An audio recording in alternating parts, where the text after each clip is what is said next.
అందరికీ మరణాత ఆత్మ కుమ్మరింపు దినములలో 9వ దినము వాక్య ధ్యానం చేసుకుందాము.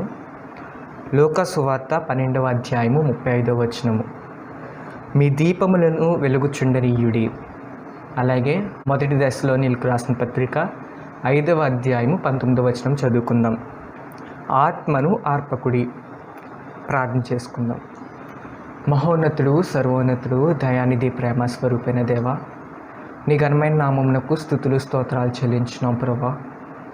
దేవానైనా ఆత్మ కుమ్మరింపు దినములలో తండ్రి 8 దినములు దేవా మీ సజీవమైన రెక్కల నెట్చాటును భద్రపరుస్తూ తండ్రి దేవ 9వ దినంలోకి దేవ మమ్మల్ని ಎಲ್ಲರನ್ನು అడుగుపెట్టిన తండ్రి నీకు స్తోత్రాలు చెల్లించినాం. దేవానైనా నేటి దినము 9వ దినము, నేటి దిన వర్తమానం మా ಎಲ್ಲರಿಗೂ దయచేసి దేవ మహిమనందమని అడుగుచున్నాం. దేవ మాట్లాడుచుండగా దేవా నా యందు మీరుండి మాట్లాడమని అడుగుచున్నాం తండ్రి. దేవ నీ ఆత్మ సహాయం దయచేసి దేవ మీరే పరలోక వర్తమానాలు మా ಎಲ್ಲరికి అనుగ్రహించమని యేసు అతి పరిశుద్ధ నామంలో అడిగి వేడుకొనిచున్నాం మా పరమ తండ్రి, ఆమేన్. ప్రభునందు ప్రియులారా, మరి లూకా గారు రాస్తూ 11వ అధ్యాయము 35వ వచనంలో ఆయన అంటున్నారు కదా, 12వ అధ్యాయం 35వ వచనం, మీ దీపములను వెలుగుచుండనీయుడి. అలాగే అపోస్తలుడైన పౌలు మొదటి దశలోనికి రాసిన పత్రిక 5వ అధ్యాయము 19వ వచనంలో ఆత్మను ఆర్పకుడి. నేటి మన యొక్క ధ్యానాంశము ఆత్మను ఆర్పకుడి. ఆత్మను ఆర్పకుడి. మరి క్రిస్మస్ కాలంలో మనం ఏం చేస్తామంటే క్రీస్తు ప్రభువారి యొక్క జన్మమును తలుస్తూ ఆయన్ను స్తుతించు వారమై ఉన్నాం. అలాగే శిలువ ధ్యాన సమయంలో ఆయన మన కొరకు పడిన శ్రమలను, అలాగే పునరుద్ధాన చరిత్రను మనము ధ్యానించువారమై ఉన్నాము, ఆయన్ని స్తుతించువారమై ఉన్నాము. ఆరోహణ సమయంలో ఆయన యొక్క ఆరోహణ చరిత్రను ధ్యానించి మనం స్తుతించువారమై ఉన్నాం. ఎలాగైతే ప్రొద్దుతిరుగుడు పువ్వు ఆ సూర్యుని వైపు తిరుగుతుందో మనము మన పండుగల కాలం బట్టి, మన నియామక కాలములు బట్టి మనం ఏం చేస్తామంటే మనము కూడా మరి ఆ పండుగల తట్టు మనము తిరుగువారమైనాం. క్రిస్మస్ కాలంలో చని శిశువుగా వచ్చిన క్రీస్తు ప్రభువారిని ఆరాధించి స్తుతించేవారమై ఉన్నాం. అలాగే శిలువ ధ్యాన సమయంలో మన కొరకు శ్రమపడిన ఆయన ప్రియ కుమారుని వైపు మనం తిరిగి ఏం చేసేవారమై ఉన్నామంటే ఆయన శ్రమలను తలంచి స్తుతించి ధ్యానించేవారమై ఉన్నాం. ఆరోహణ పండుగ సమయంలో కూడా ఆరోహణ చరిత్రను మనము స్తుతించి ధ్యానించేవారమై ఉన్నాం. అలాగే మనం ఇప్పుడున్న సమయము ఆత్మ కుమ్మరింపు దినములు, పరిశుద్ధాత్మ కుమ్మరింపు దినములలో ఉన్నాము. నేటికి ఇది 9వ దినము. మనం ఏం చేయవలసిన వారమైనామంటే ఈ దినములలో పరిశుద్ధాత్మ తండ్రిని స్తుతించి ఆరాధించి మన హృదయంలోనికి ఆహ్వానించవలసిన వారమై ఉన్నాం. మరి నేటి దినం మన ధ్యానాంశము ఏమనగా ఆత్మను ఆర్పకుడి. దేవుని ఆత్మ, మనలో నివసించిన ఆత్మను మనం ఏం చేయవలసిన వారమంటే ఆ ఆత్మను మనము ఆర్పకుండా కాపాడుకోవాల్సిన వారమై ఉన్నాం. లూకా గారు రాసిన సువార్తలో 12వ అధ్యాయం 35వ వచనం మొత్తం మనం చదువుకునే వారమైతే, మీ నడుములు కట్టుకునియుండుడి, మీ దీపములను వెలుగుచుండనీయుడి. ఎంత గొప్ప మాట! ఇక్కడ లూకా గారు రాస్తూ అంటున్నారు కదా, మీ నడుములను కట్టుకుని ఉండి. నడుములు కట్టుకోవడం, నడుము బిగించడం అంటాం మనం సాధారణంగా. ఎందుకు నడుము బిగిస్తామంటే ఏదైనా పని పూనుకునేటప్పుడు ఏం చేసేవారమై ఉన్నామంటే మనము నడుము బిగించుకునే వారమై ఉన్నాం. ఎందుకు నడుము బిగించుకోమని మరి లూకా గారు సెలవిస్తున్న వారు అయినారంటే మీ ఆత్మను మీ దీపములను వెలుగుచుండనీయుడి. మన దీపాలను వెలుగుచుండనీయడానికి అంటే ఆర్పవచ్చిన మన దీపాలను ఏం చేయమంటున్నాడంటే ఆయన వెలుగుచుండనిమంటున్నాడు. వెలుగు చుండనీయమంటున్నారు ఆయన. అందుకోసం ఏం చేయమంటున్నారంటే మన నడుములను బిగించుకోమంటున్నారు. ఆదికాండము 1వ అధ్యాయం 2వ వచనంలో చూసినట్లయితే దేవుని ఆత్మ ఆ చీకటి అగాధ జలముల పైన అల్లాడుచుండెను అని మరి ఆదికాండములో మనము చదువుకున్న వారమై ఉన్నాం. దేవుని ఆత్మ ఆదిలో ఎలా ఉందంటే ఆ జలముల పైన ఎలా ఉందంటే అల్లాడుచు ఉందంట. అదే ఆత్మ ఏమై ఉందంటే ఆదికాండము 2వ అధ్యాయం 7వ వచనంకి వచ్చేసరికి దేవుడు జీవాయునోదగా నరుడు జీవాత్మాయను. మరి ఎప్పుడైతే దేవుడు తన స్వరూపమందు మరి మానవుని సృజిద్దాము అని అనుకున్న సమయంలో దేవుడు నేలమంటిని తీసుకుని తన ఆకారమందు మనిషిని సృజించెను. మరి అతని యొక్క నాసికారంధ్రంలో దేవుడు తన వాయువును ఊదగా ఏమయ్యాడంటే నరుడు జీవాత్మాయను. ఆ ఆత్మ అగాధ జలముల పైన అల్లాడుచున్న ఆత్మ ఏమైందంటే ఈ నరునిలోకి జీవాత్మ గల వచ్చింది. అందుకే జ్ఞాని అయిన సొలొమోను సామెతల గ్రంథము 20:27 అంటున్నాడు కదా, నరుని ఆత్మ యెహోవా పెట్టిన దీపము. నరుని ఆత్మ ఎటువంటిదంటే యెహోవా పెట్టిన దీపం అంట. ఎంత గొప్ప మాట కదా. నరుని ఆత్మ యెహోవా పెట్టిన దీపం. మరి నరునికి ఆత్మ ఎవరిచ్చారు? దేవుడే ఇచ్చారు. ఆదికాండము 2:7 మరి జీవాయువును వదగా ఏమయ్యాడంటే నరుడు జీవాత్మాయను. ఆ ఆత్మ ఎక్కడి నుంచి వచ్చింది? తండ్రి వద్ద నుంచి వచ్చింది. ఆ పరిశుద్ధాత్మే మరి ఆ జీవాయువుగా ఉన్నవారై ఉన్నారు. మరి దేవుని ఇచ్చిన ఆత్మను మనం ఎలా ఉంచుకుంటున్నాం? దీపమును, ఆ యొక్క ఆత్మ అనే దీపమును వెలుగుచుండనిస్తున్నామా లేకపోతే ఆర్పివేసుకునిచున్నామా? మనం ధ్యానం చేసిన వారినట్లయితే మరి దేవుని ఆత్మ మనలో నివసించాలంటే మనం ఎలా ఉండాలంటే చిగురించే స్థితిలో ఉండవలసిన వారమై ఉన్నాం. నీతిమంతుడైన నోవాహు సమయంలో యెహోవా దేవుడు మరి సెలవిస్తున్న విధంగా ఏంటంటే, యెహోవా మరి నరులతో వాదించడు, జల ప్రళయం ద్వారా వారికి సమాధానం చెప్పుతాడు. 40 దినములు 40 రాత్రులు ప్రచండమైన వర్షం కురిసిన తర్వాత 150 దినములు ఆగి నోవాహు ఏం చేశాడంటే తాను కుటుంబము అలాగే సమస్త జీవరాశులు ఉన్న ఓడ తలుపు తెరిచి ఒక కాకిని బయటకు విడిచిపెట్టిన వాడై ఉన్నాడు నోవాహు గారు. ఆ కాకి వెళ్ళి ఏం చేస్తుందంటే అక్కడ ఉన్న కళేబారాల మీద వాలి అక్కడే ఉండిపోయింది, ఈ లోకంలోనే ఉండిపోయింది. తిరిగి మరి ఆ కాకి రాలేదు. కొన్ని దినములైన తర్వాత మళ్ళీ నోవాహు గారు ఏం చేశారంటే ఒక పావురాన్ని విడిచిపెట్టిన వారు ఉన్నారు. ఆ పావురం ఏం చేసిందంటే వెళ్ళి చిగురించే దశలో ఉన్న ఒక అంజూరపు కొమ్మను తీసుకుని వచ్చింది. మరి పరిశుద్ధాత్ముడు మనలో ఉండాలంటే మనం ఎలాంటి స్థితిలో ఉండాలంటే చిగురించే స్థితిలో ఉండాలి. చిగురించే స్థితి అనగా మనలో ఆశ కలిగి ఉండుట. ఎలాగా? పరిశుద్ధాత్ముడు నాలోనికి రావాలి, పరిశుద్ధాత్ముడు నాలోని వెలగాలి అని ఏం చేయవలసిన వారమేనంటే ఆశ కలిగేవారుగా మనం ఉండవలసిన వారమై ఉన్నాం. బైబిల్లో అనేకమైన మంది భక్తులు ఉన్నారు. పాత నిబంధనలోనూ ఉన్నారు, కొత్త నిబంధనలోనూ ఉన్నారు. వారు ఎలా ఉన్నారంటే కొంతమంది ఆత్మను వెలుగుచుండనిచ్చిన వారైనారు, కొంతమంది ఆత్మను ఆర్పివేసుకుని వారైనారు కూడా ఉన్నారు. కొంతమంది ఆత్మను ఆర్పేసుకుని తిరిగి ఆ ఆత్మను వెలిగించిన వారు కూడా ఉన్నారు. మొదటగా మనం ధ్యానం చేసినట్లయితే యోసేపు గారి దగ్గరికి మనం ఒకసారి వెళ్దాం. ఈ యోసేపు ఎలాంటి వాడంటే సుందరుడు, రాహేలు సుందరవతి, అలాగే యోసేపు కూడా సుందరుడు. అతను చూడడానికి అందమైన వాడు అనేసి బైబిల్లో ఉన్నది. మరి ఈ యోసేపు ఎవరనగా మంద కాపరి, మందను మేపేవాడు, అలాగే దేవుని ఆత్మ కలిగిన వాడు. దేవుని ఆత్మ కలిగి కళల యొక్క భావం చెప్పేవాడు, కళలు గనేవాడు. మరి వారి యొక్క అన్నలు కుటుంబం పెట్టిన పేరు కళలు గనేవాడు.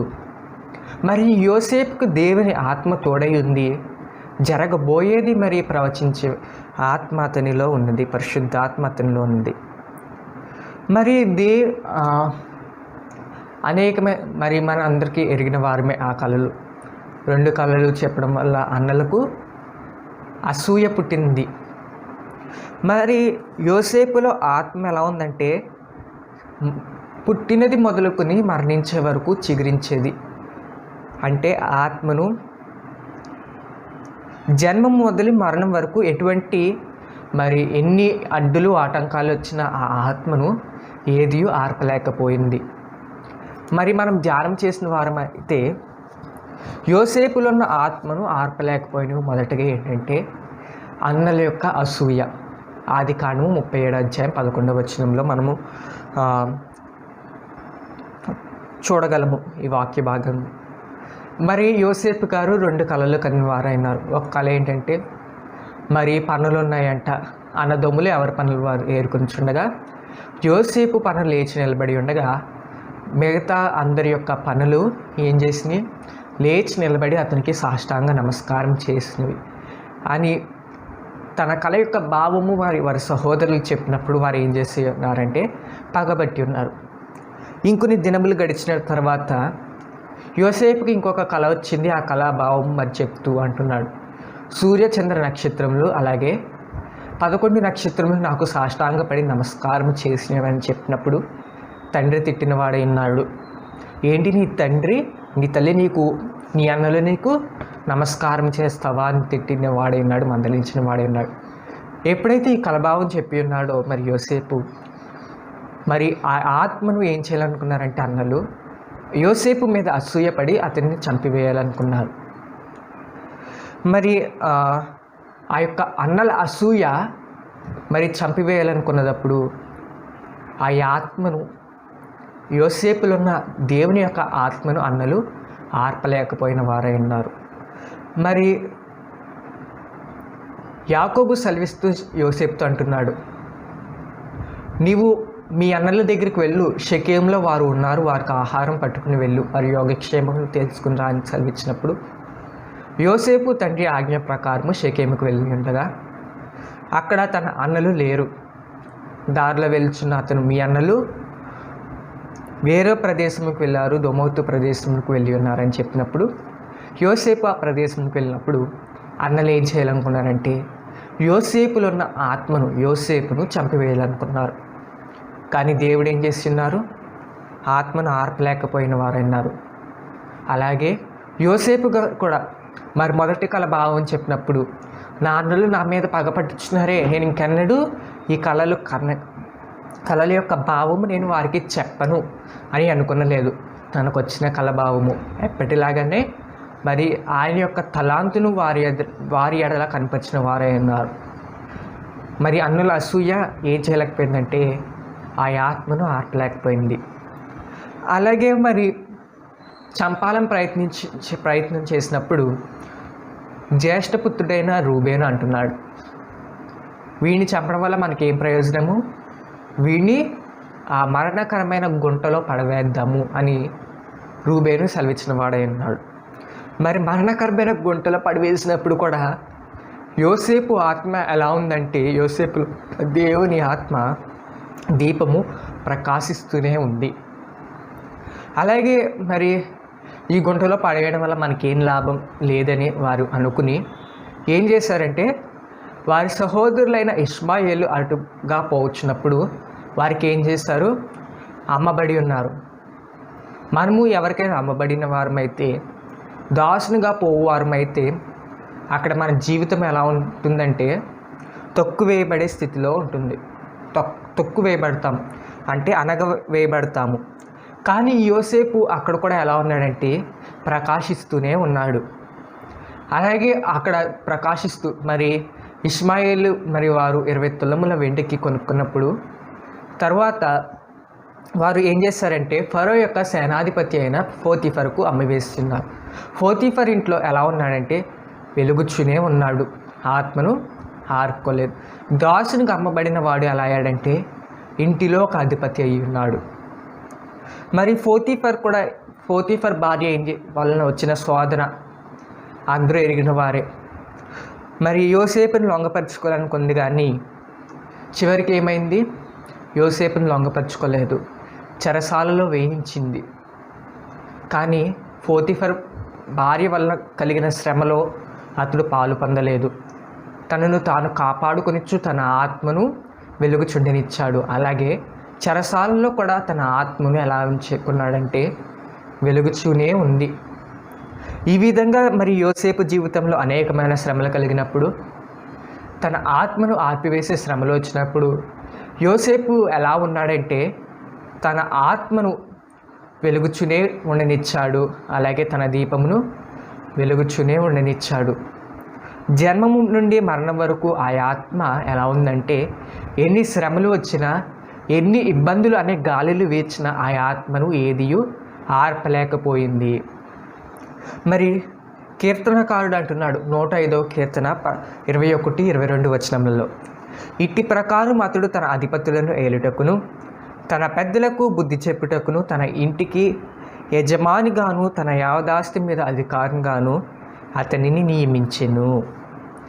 మరి ఎలా ఉందంటే, తన ఇష్ట ప్రకారముగా అతడు తన అధిపతులు ఏలుటకు, తన పెద్దలకు బుద్ధి చెప్పుటకు, తన ఇంటి యజమానిగాను, తన యావదాస్తి మీద అధికారంగాను అతను నియమించెను. మరి యోసేపు జీవితంలో అనేకమైన శ్రమలు కలిగినప్పుడు అతను ఏం చేస్తున్నాడంటే, అతను ఆత్మను ఆర్పలేక ఉండి ఉన్నాడు. తన దీపమును వెలుగుచుండే ఉండనిచ్చి ఉన్నాడు. వెలుగుచుండనిచ్చినందుకు కలిగిన ప్రతిఫలమే ఏమనగా, తన యావదాస్తి మీద అధికారము, తన అధిపతుల మీద అధికారము, తన పెద్దలకు ఏం చేసి ఉన్నాడంటే బుద్ధి చెప్పిన వాడై ఉన్నాడు. మరి యోసేపులో ఉన్న ఆత్మ అతను మరణించే వరకు ఎలా ఉందంటే వెలుగుచూనే ఉన్నది. రెండవదిగా మనం ధ్యానించేసిన వారమైతే దానియేలు గురించి మరి బైబిల్లో రాయబడుచున్నది. దానియేలు గ్రంథము 4వ అధ్యాయం 8వ వచనంలో, పరిశుద్ధ దేవతల ఆత్మ కలిగిన వాడు. దానియేలు ఎవరనగా పరిశుద్ధ దేవతల ఆత్మ కలిగిన వాడు. మరి ఈ దానియేలు గురించి మనం ధ్యానం చేసిన వారమైతే, నెబుకద్నెజరు కాలం నుండి తర్వాత బెల్షస్సరు, తర్వాత దర్యావేషు, ఆ తర్వాత కోరేషు, నలుగురు రాజుల అధికారంలో మరి ఈ దానియేలు ఎలా ఉన్నాడంటే వెలుగుచూనే ఉన్నాడు. తన ఆత్మ వెలుగుచూనే ఉన్నది, తన దీపము వెలుగుచూనే ఉన్నది.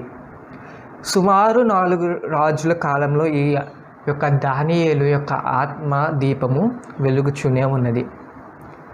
మరి దానియేలుకు కలిగిన శ్రమలు భయంకరమైనవి. మరి మొదటగా చూసినట్లయితే దానియేలు గ్రంథము 1వ అధ్యాయం 8వ వచనంలో, నెబుకద్నెజరు కాలంలో మరి ఏమని మరి ఆజ్ఞ బయలువెళ్ళిందంటే, రాజు పుచ్చు ఆహారము అలాగే ద్రాక్షారసము మరి రాజు యొక్క సేవకులందరూ తీసుకోవాల్సిన వారై ఉన్నారని రాజు యొక్క ఆజ్ఞను వెల్లడి చేసిన వారై ఉన్నారు. మరి దానియేలు ఏం చేసిన వాడై ఉన్నాడంటే, రాజ ఆజ్ఞను ధిక్కరించుటే మరి ప్రాణాపాయము స్థితిలోకి నెట్టివేస్తుంది. మరి లోబడలేదనుకోండి రాజు యొక్క ఆజ్ఞకు, మరి రాజు ఏ శిక్ష వేస్తున్నా మనం భరించవలసిన వారమైనా.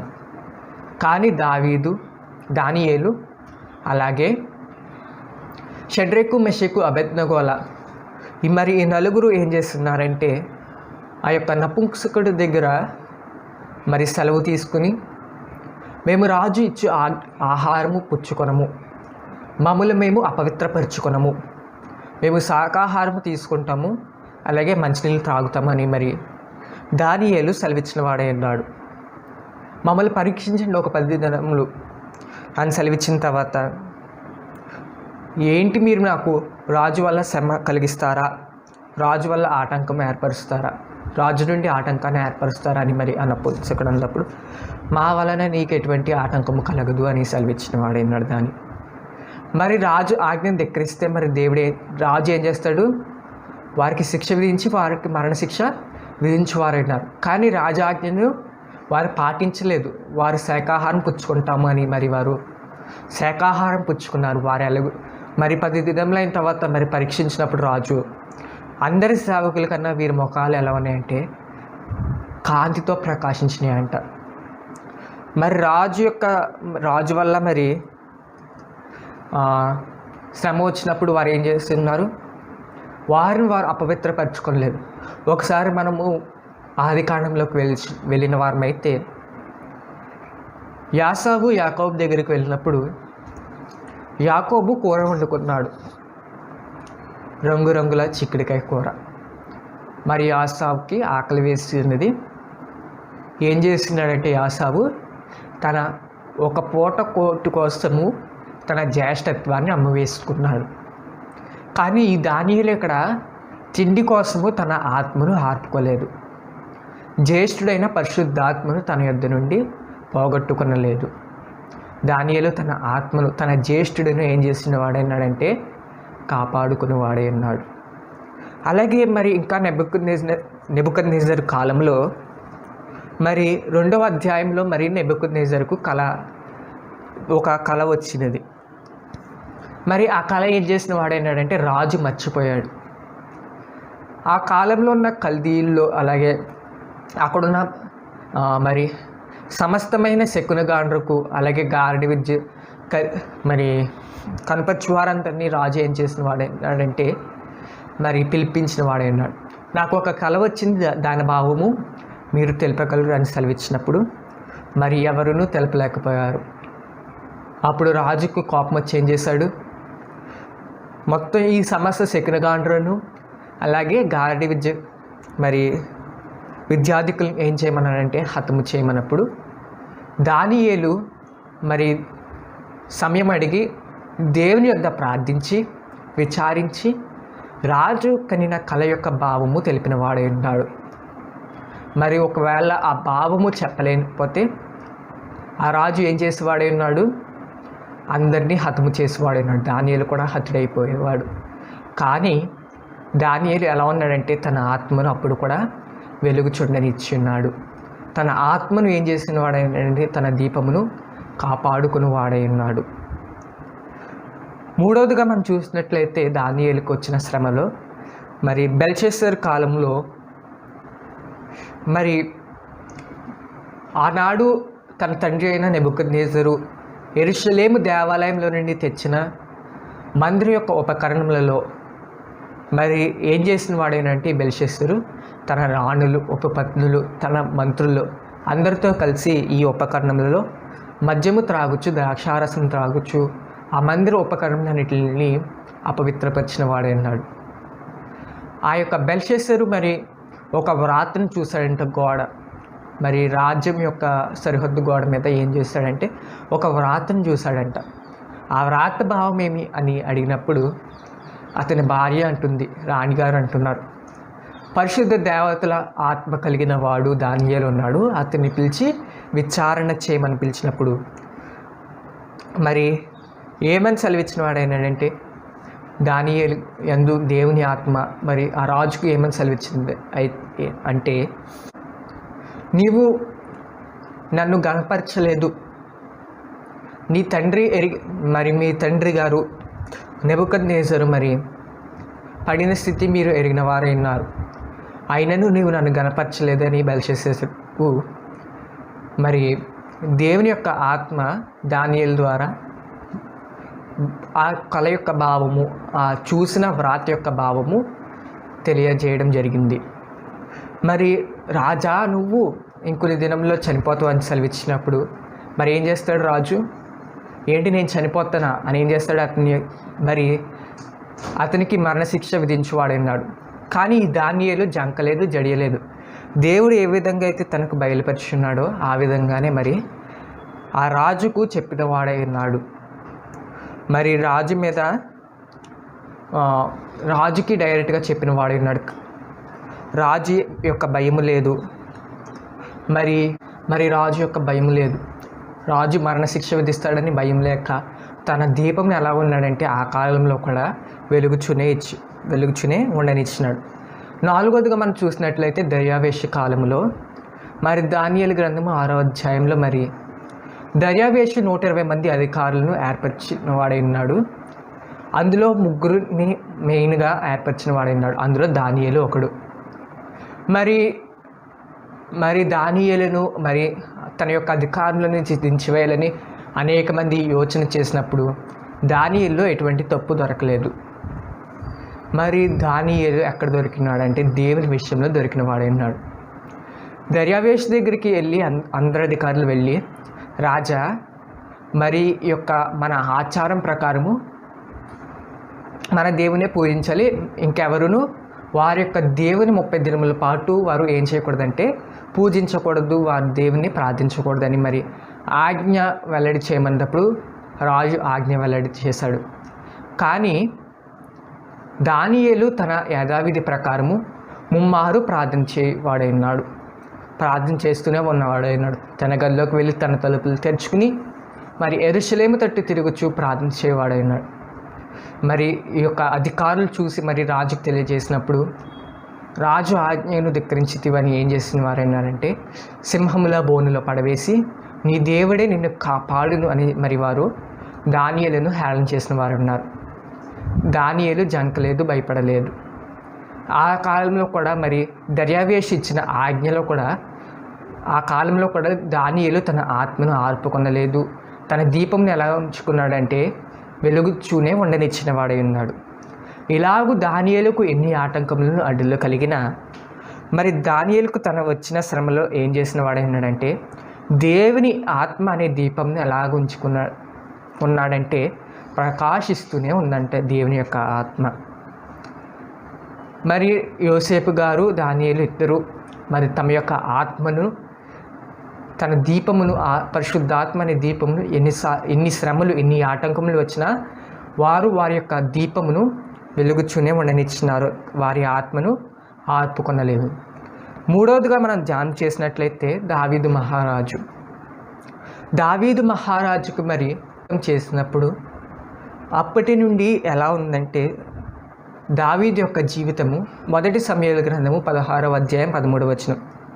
అభిషేకము పొందిన నాటి నుండి యెహోవా ఆత్మ దావీదు మీదకి ఎలా వచ్చిందంటే బలముగా వచ్చినది. అప్పటి నుండి ఎప్పుడైతే అభిషేకం పొందిన వాడై ఉన్నాడో అప్పటి నుండి ఈ దేవుని యొక్క ఆత్మ బలముగా వచ్చింది. మరి ఆత్మపూర్ణుడు ఎవరనగా దావీదు. బాల్యం నుండి దేవుని యొక్క ఆత్మ కలిగిన వాడు. మరి దేవుని యొక్క ఆత్మను కలిగి ఏం చేసిన వాడైందంటే దావీదు గారు మంద కాపరి కదా, గొర్రెల కాపరి. మరి ఈ దావీదు మరి తన గొర్రెల మీదకు వచ్చిన ఎలుగుబంటిని ఏం చేసిన వాడైనాడంటే చీల్చి చెండాడిన వాడై ఉన్నాడు. అలాగే సింహమును కూడా మరి చంపివేసిన వాడై ఉన్నాడు.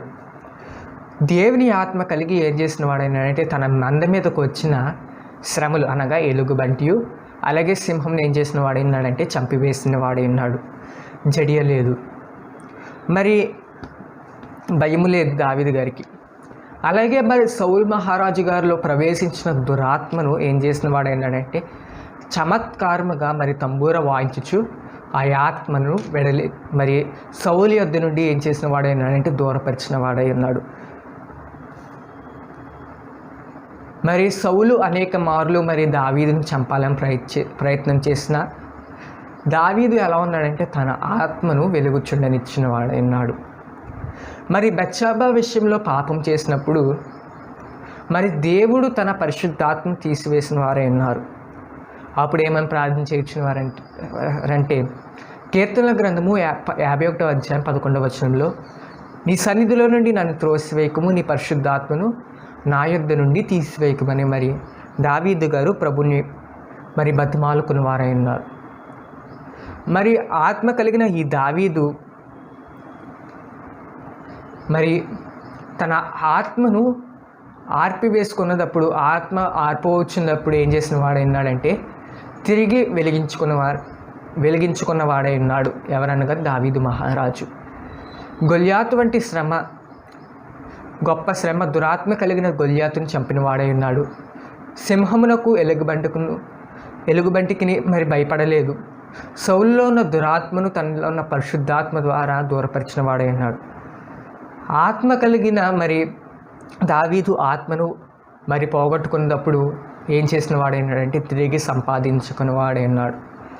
ఎలా ఉన్నాడంటే ఆ సమయంలో నడుము బిగించుకుని మీ దీపమును వెలుగుచుండనీయుడి అన్న ప్రకారము ఏం చేసిన వాడైనాడంటే దావీదు మహారాజు మరి దేవుని సన్నిధిలో తగ్గించుకుని ఆ ఆత్మను ఏం చేసిన వాడైనాడంటే ఆ దీపమును తిరిగి ప్రకాశించే స్థితిలోకి తెచ్చుకున్న వారై ఉన్నారు. నాలుగోదిగా మనం చూసినట్లయితే సౌలు రాజు. మరి సౌలు రాజు మరి మొదట ప్రారంభ స్థితిలో ఎలా ఉన్నాడంటే ఆత్మ కలిగిన వాడుగా ఉన్నాడు. చివరి దశలో మరి దురాత్మ మరి అతనిలో ప్రవేశించింది, ఆత్మను ఆర్పివేసుకుని ఉన్నాడు. మొదటి సమూయేలు గ్రంథము 10వ అధ్యాయం 10వ వచనంలో మరి సమూయేలు ప్రవక్త మరి చెప్పిన విధంగా నీకు ప్రవక్తల సమూహం ఎదురవుతుంది, వారితో వెళ్ళు, అప్పుడు దేవుని ఆత్మ నీ మీదకి వస్తుందని సెలవిచ్చిన ప్రకారము మరి ప్రవక్తల సమూహము సౌలు మహారాజుకు ఎదురైనది. ఆ సౌలు రాజు ఏం చేసిన వాడైనాడంటే, ఆ ప్రవక్తల సమూహమునకు ఏం చేసిన వాడైనాడంటే ఎదురుపడిన వాడై ఉన్నాడు. అప్పుడు వారితో కలిసి దేవుని స్తుతించిన వాడై ఉన్నాడు. దేవుని ఆత్మ అతని మీదకి బలముగా వచ్చిందంట. ఆ సమయంలో దేవుని ఆత్మ మరి పొందుకున్న వాడై ఉన్నాడు. ఈ ఆత్మ పొందుకున్న ఈ సౌలు మహారాజు మరి 11వ అధ్యాయము 6-7 వచనంలో ధ్యానం చేసినట్లయితే 11వ అధ్యాయంలో మరి నాహాషు మరి ఇశ్రాయేలైన వారికి కీడు తలంచినప్పుడు యాబేషు ప్రజలతో ఈ విధంగా సెలవిస్తున్న వాడైనాడు, మీరు వెళ్ళి మీ దూతలను పంపించి ఇశ్రాయేల్లో చాటుడి అని సెలవిచ్చినప్పుడు దేవుని ఆత్మ సౌలు మహారాజు మీదకు వచ్చి ఏం చేసిన వాడైనాడంటే, సౌలు 2 కాడి ఎడ్లను ఏం చేసిన వాడైనాడంటే తునకలుగా చేసిన వాడై ఉన్నాడు. ఆ తునకలుగా చేసి ఏం చేసిన వాడైనాడంటే ఆ దేశమంతటా పంపించాడంట. మరి ఇశ్రాయేలు మీదకి వచ్చిన కీడును దేవుని ఆత్మ ద్వారా, దేవుని శక్తి ద్వారా వెలుగుచుండనిచ్చినాయి. మరి ఆ యొక్క కీడును దేవుని ఆత్మ ద్వారా ఏం చేసిన వాడైనాడంటే దూరపరిచిన వాడైనాడు. మరి సౌలురాజు మమ్మల్ని ఎలా కాపాడుతాడు, ఈ చిన్నవాడు మమ్మల్ని ఎలా కాపాడుతాడని హేళన చేసినప్పుడు దేవుని ఆత్మ ద్వారా ఇతను నిండుకుని వాడే ఆ ఎడ్లను మరి తునకలుగా చేసి దేశమంతటా పంపించిన వాడై ఉన్నాడు. అలాగే అదే అధ్యాయంలో మనం చూసినట్లయితే, రేపటి ఈ దినముకు సాయంత్రమునకు మీకు సమాధానం కలుగుతుందని ఒక ప్రవక్తలా ప్రవచిస్తాడు. మరి ప్రవక్తలా ప్రవచించిన వాడై ఉన్నాడు. దేవుని ఆత్మ కలిగిన ఈ సౌలు మహారాజు మరి ఎప్పుడైతే దావీదు గొల్యాతును హతం చేసిన తర్వాత ఆ దేశంలో స్త్రీలు సౌలు 1000 కొలది, దావీదు 10,000 కొలది హతము చేస్తున్నారని మరి వారు కీర్తనలు పాడుచున్నప్పుడు సౌలు మహారాజుకు దావీదు మీదకి ఏం పుట్టిందంటే విషపు చూపు పుట్టెను. మొదటి సమూయేలు గ్రంథము 18వ అధ్యాయం 9వ వచనంలో ఉంటుంది. మరి ఎప్పుడైతే ఈ విషపు చూపు వచ్చిందో అప్పటి నుండి మరి సౌలు మహారాజు మీదకి ఏమొచ్చిందంటే అప్పుడు దురాత్మ బలముగా వచ్చిందంట. 18వ అధ్యాయం 10వ వచనం, మర్నాడు దేవుని యొద్ద నుండి దురాత్మ బలముగా వచ్చినందున ఈ సౌలు రాజు దావీదుని ఏం చేయాలనుకున్నాడంటే హతమార్చాలనుకున్నాడు. తన యొక్క ఆత్మను మరి దావీదు మీద విషపు చూపు మరి ఎప్పుడైతే పడిందో తనలో నా పరిశుద్ధాత్మ వెళ్ళిపోయి ఏమైందంటే దురాత్మ వచ్చిందంట. మరి దురాత్మ కలిగి పరిశుద్ధాత్మ కలిగిన దావీదు మహారాజుని సౌలు రాజు ఏం చేయాలనుకున్నాడంటే హతమార్చాలనుకున్నాడు. 2 సార్లు ఈటెయ్యబోయాడు. కానీ చివరికి మరి దైవాత్మ కలిగిన సౌలు దురాత్మను పొందుకుని చివరికి తన మరణ దశలో ఎలా ఉన్నాడంటే తన కత్తి మీద తానే పడి చనిపోయిన వాడై ఉన్నాడు. మరి గల్తీ రాసిన పత్రిక 3వ అధ్యాయం 3వ వచనంలో పౌలు అంటున్నాడు, మొదట ఆత్మానుసారముగా ఆరంభించి ఇప్పుడు శరీరానుసారముగా పరిపూర్ణులగుదురా అని సెలవిచ్చిన ప్రకారము మరి అపోస్తలుడైన పౌలు అంటున్నాడు కదా, మొదట ఆత్మానుసారంగా ఆరంభించి ఇప్పుడు శరీరానుసారంగా పరిపూర్ణులవుతారా అని మరి అపోస్తలుడైన పౌలు గల్తీ సంఘానికి సెలవిచ్చిన వాడైనాడు. ఇది ఈ యొక్క వాక్య భాగము మరి సౌలు జీవితంలో మనం చూస్తున్న వారమైనాం. ప్రారంభ దశలో ఈ సౌలు రాజు ఎలా ఉన్నాడంటే ఆత్మ కలిగిన వాడు, తన ఆత్మను ఆర్పకుండా మరి ఏం చేసిన వాడైనాడంటే వెలుగుచుండనిచ్చినవాడు. చివరికి ఎలా అయ్యాడంటే సౌలు రాజు తనలో ఉన్న ఆత్మను ఆర్పివేసుకుని శరీరానుసారముగా మరి జీవించిన వాడై ఉన్నాడు. అలాగే చివరిగా మనం చూసినట్లయితే సంసోను యొక్క జీవితము. సంసోను మరి పుట్టకముందు గర్భంలో పడినప్పుడు అప్పటి నుండి దేవునికి నాజీరు చేయబడిన వాడై ఉన్నాడు. ఎవరనగా సంసోను దేవునికి నాజీరు చేయబడిన అంటే వ్రతం చేయబడిన వాడు, దేవుని ఆత్మ కలిగిన వాడు ఈ సంసోను. మరి దేవుని యొక్క ఆత్మ కలిగిన సంసోను మరి ఫిలిస్తీన్ల అయిన ఒక స్త్రీని వెళ్తున్నప్పుడు తిమ్నాతుకు తన తల్లిదండ్రులతో కలిసి వెళ్తున్నప్పుడు మరి అక్కడ ఒక సింహము అతనికి ఎదురైందంట. న్యాయాధిపతుల గ్రంథము 16వ అధ్యాయము 6వ వచనంలో యెహోవా ఆత్మ అతనిని ప్రేరేపింపగా అతడు ఆ సింహంను ఎలా చేసిన వాడైనాడంటే మేకపిల్లను చీల్చినట్లు ఏం చేసిన వాడైనాడంటే చీల్చివేసిన వాడైనాడు. మరి దేవుని ఆత్మ కలిగిన అతను మరి ఆ సింహము అతన్ని మింగివేయాలని కొన్నప్పుడు ఏం చేసిన వాడైనాడంటే, మరి ఆ సింహము ఇతనిలో ఉన్న ఆత్మను ఆర్పివేయాలని కొన్నప్పుడు దేవుని ఆత్మ కలిగి తనలో వెలుగుచున్న ఆ దేవుని ఆత్మను ఆర్పకుండా అతనికి వచ్చిన శ్రమలో ఏం చేసిన వాడైనాడంటే ఆ సింహమును మేకపిల్ల వలె చీల్చివేసిన వాడై ఉన్నాడు. అలాగే మరి ఆ యొక్క చిక్కు ప్రశ్న వేసినప్పుడు మరి ఫిలిస్తీన్లకు మరి 30 మందిని అతను ఏం చేసిన వాడైనాడంటే దేవుని ఆత్మ కలిగి హతము చేసిన వాడై ఉన్నాడు.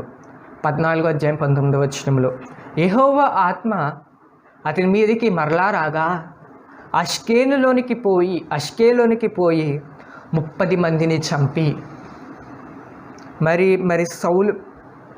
సంసోన్ మరి వారు హతమార్చాలనుకున్నప్పుడు 30 మందిని చంపుతావా, మా మీద ఈ కీడును తలపెడతావా, 300 నక్కలకి తోకలకు మరి నిప్పు పెట్టి మా చేలను పాడు చేస్తావు, మా పంటలను పాడు చేస్తావు అని మరి ఫిలిస్తీయులైన వారు ఏం చేసిన వారైనారంటే అతని సంఖ్యలతో బంధించినప్పుడు 15వ అధ్యాయం 14 నుంచి 16 వచనం వరకు యెహోవా ఆత్మ అతని మీదకి రాగా బలముగా వచ్చినందున సంఖ్యలు అతన్ని చేతుల నుండి విడిపోయి గాడిద యొక్క పచ్చి దవడ ఎముకతో 1000 మంది మనుషులను చంపెను. మరి దేవుని ఆత్మ అతని మీదకి బలంగా వచ్చిందట. మరి సంసోను దేవుడు ఎందుకు మరి ఏర్పాటు చేసుకునేవాడైనాడంటే దేవుని ప్రజలను ఇశ్రాయేలును ఫిలిస్తీన్ చేతుల నుండి విడిపించుటకు. దేవుని ఆత్మ కలిగిన ఈ సంసోను మరి ఆత్మను ఆర్పివేసుకోవాల్సిన సమయంలో ఏం చేసిన వాడంటే దేవుని ఆత్మ అతని మీదకి వచ్చి ఆ సంఖ్యలన్నీ అతనికి వేయబడిన ఆ సంఖ్యలన్నీ విడిపోయాయంట. తర్వాత గాడిద యొక్క పచ్చి ఎముకను తీసుకుని దవడ ఎముకను తీసుకుని 1000 మందిని హతమార్చిన వాడై ఉన్నాడు.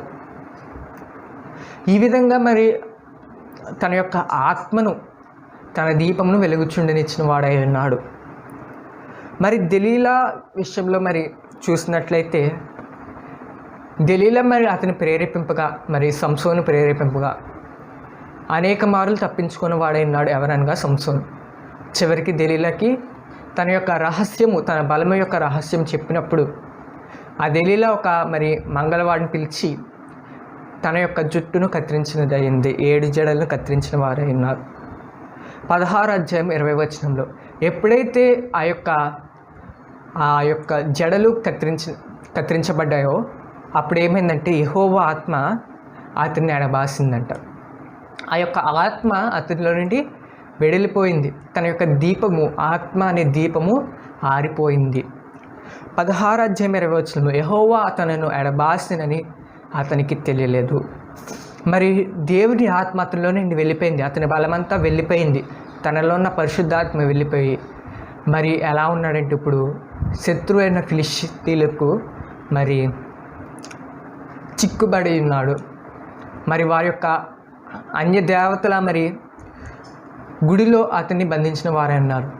అప్పుడు సంసోను ఈ విధంగా ప్రార్థన చేస్తున్నాడు 28వ వచనంలో, దయచేసి నన్ను జ్ఞాపకం చేసుకునము, నన్ను బలపరచుము అని ప్రార్థన చేసినప్పుడు మరి ప్రభువుని వేడుకున్నప్పుడు, తండ్రిని వేడుకున్నప్పుడు తండ్రి తన ఆత్మను అనుగ్రహించి అక్కడున్న వారందరినీ హతము చేసి చివరికి సంసోను మరి గల్తీ 3:3 ప్రకారము మొదట ఆత్మానుసారంగా ఆరంభించి శరీరానుసారంగా పరిపూర్ణుడైన వాడైనాడు.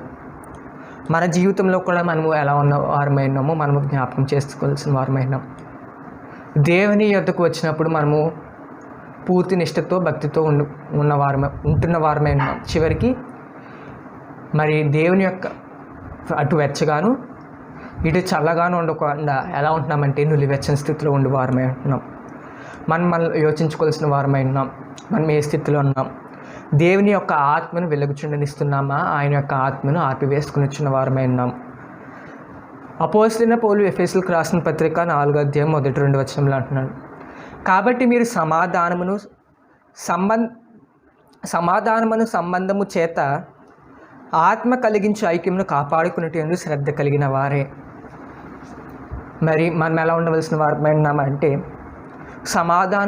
బంధము చేత ఆత్మ కలిగించే ఐక్యమును కొనవలసిన వారమైనాం. ఆత్మ అనుగ్రహించే ఐక్యమును. అలాగే 5వ అధ్యాయం 10వ వచనంలో, గనుక ప్రభువునకు ఏది ప్రీతికరమైనదో దానిని పరీక్షించుచు వెలుగు సంబంధుల వలె నడుచుకునుడి. మనం ఎలా నడుచుకోవలసిన వారమేనంటే ప్రభువుకి ఏది అయితే ప్రీతికరంగా ఉందో, ఆయనకి ప్రీతికరమైనది మరి ఏంటో మనకు తెలియాలంటే ఆయన యొక్క ఆత్మ మనలో వెలుగుచుండవలసిందే అని. వెలుగు సంబంధుల వలె నడుచుకునేది. వెలుగు సంబంధుల వలె మనం నడవాలంటే ఆయన ఆత్మ మనలో వెలుగుచుండాలి. మరి యోసేపు, దానియేలు, దావీదు వలె మనము మరి ఉంటున్నామా, లేకపోతే సంసోను, సౌలు రాజు వలె ఉంటున్నామా? మరి దేవుని యొక్క ఆత్మను మనలో నిత్యము ఎలా ఉంచుకోవాల్సిన వారమైనామంటే ఈ కడవరి కాలంలో మనము దేవుని యొక్క ఆత్మను ఆర్పకుండా మనలో వెలిగించుకోవలసిన వారమైనాం. లోకా రాసిన సువార్తలో మనం ధ్యానించిన వారమైనాం. మీ నడుములను బిగించుకునేది, మీ దీపంలో వెలుగుచుండనియుడే. మరి పెండ్లి కుమారుడు ఏ సమయంలో వస్తాడో, మనకు ప్రభు ఏ సమయంలో వస్తాడో సంఘంను కొనుపోటుకు మనకు తెలీదు. కనుక మనం ఏం చేయాలంటే ఆయన యొక్క ఆత్మను, మన దీపమును వెలుగుచూనే ఉండనిచ్చవలసిన వారమైనాం.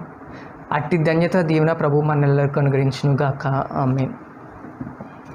మహోన్నతుడు, సర్వోన్నతుడు, దయానిధి, ప్రేమ స్వరూపిన తండ్రి, నీకు స్తోత్రాలు చెల్లించున్నాం దేవా. దేవానైనా ఆత్మను ఆర్పుకుడి, మీ దీపములను వెలుగుచుండినేడి అని లేఖన భాగం ద్వారా దేవా మీరు మాతో మాట్లాడిన వారై ఉన్నారు తండ్రి. దేవా, ఇదిగోనైనా మీ యొక్క పరిశుద్ధాత్మను మా ఎడల దేవ ఉంచండి. ఇదిగోనైనా చిగురించే స్థితిలో మమ్మల్ని ఉంచండి దేవా. నీ ఆత్మను ఆర్పకోకుండా దేవా వెలుగుచుండినిచ్చే భాగ్యం దయచేయండి. లోక అంటున్నాడు కదా ప్రభా, మీ నడుములు బిగించుకుని మీ దీపంలో వెలుగుచుండి. అట్టి ధన్యత దీవెన మా ಎಲ್ಲರಿకీ అనుగ్రహించండి దేవా. మేము మా నడుములు బిగించుకుని దేవా ఇదిగోనైనా మా యందు నివసిస్తున్న నీ పరిశుద్ధాత్మని దీపము నిత్యము వెలిగించుకుని దేవా నీ రాకకు మమ్మల్ని ఎలా సిద్ధపరచుకునగల భాగ్యం దయచేయమని యేసు అతి పరిశుద్ధ నామములో అడిగి వేడుకుంటున్నామా పరమ తండ్రి. ఆమేన్. అందరికీ మరణాత.